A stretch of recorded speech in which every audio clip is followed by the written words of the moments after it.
मी लग्नानंतर शांतच हा, झाला. लग्नानंतर खूप शांत होतो. काय असं काय नाही कशामुळे? आहे थोडंफार होतं ना लग्नानंतर शांत. तिची बडबड जास्त म्हणून मी मी खूप शांत बडबड आहे झालो. त्याच्यामुळे ते शांत आहेत. पण मला सांगा, सेक्टर 9 मधले तुम्ही, सेक्टर 9 मधले ते, हा, मग कशी झाली ओळख? आमची एक कॉमन फ्रेंड होती, त्यांची आणि माझी एकच होती. तर तिच्यावर मी फिरत होते, तर ह्यांनी मला बघितलं आणि मग त्यांनी कॉन्टॅक्ट नंबर मागितला, तिने दिला. थांबा, काय खरं झालं हो? नाही ते आमचे कॉमन फ्रेंड आणि हे आमच्या कंपाऊंड मधूनच असे फेरी बिरी मारायचे मार्केट विर्केटला जायला सारखे.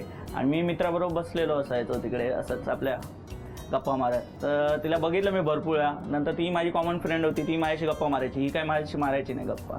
तर तिला मी बोललो हिचा नंबर दे मला जरा, अरे वा. फोन नंबर दे. तर फोन नंबर ती काही देईना झाली मला.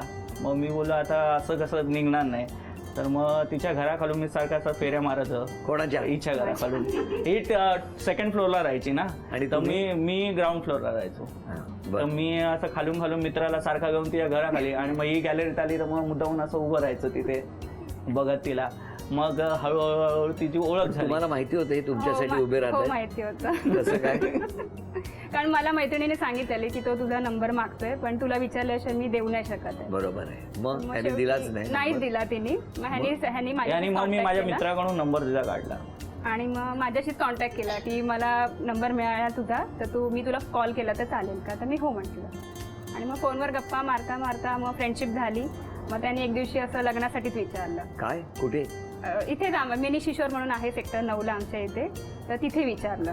काय डेअरिंग आहे हो. त्यांचं? का हो, डायरेक्ट लग्नाचं का विचारलं? मग आता बाकीच्या ह्याच्यात विचारलं असतं मैत्रीण मग ते खूप टाइमपास झाला असता. मी बोललो डायरेक्ट लग्नाचं विचारून घ्या म्हणजे होकार लगेच आहे.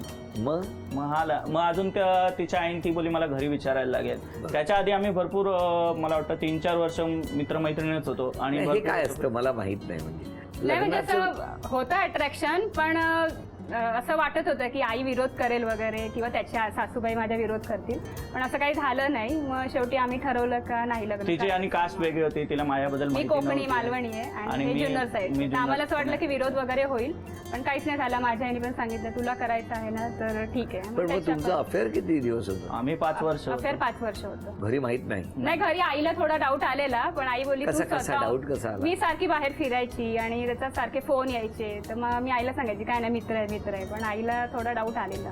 मग आई बोलली की तू स्वतःहून सांगशील तेव्हा मला म्हणजे विश्वास होईल का आहे म्हणजे खरंच काय तर. तुम्ही डायरेक्ट प्रपोज केलं तेव्हा तुम्हाला टेन्शन नाही आलं? टेन्शन होतं ना भरपूर. मी त्या दिवशी मला वाटतं तिला घेऊन गेलो होतो असंच फिरायला, बाईकवर घेऊन गेलो होतो. पहिले तर ती बाईकवर कधी बसायची नाही, ती बोलते चालत फिर. मला तर तिने मला वाटतं वाशी अख्खी चालतच फिरवली. फिरवलेली.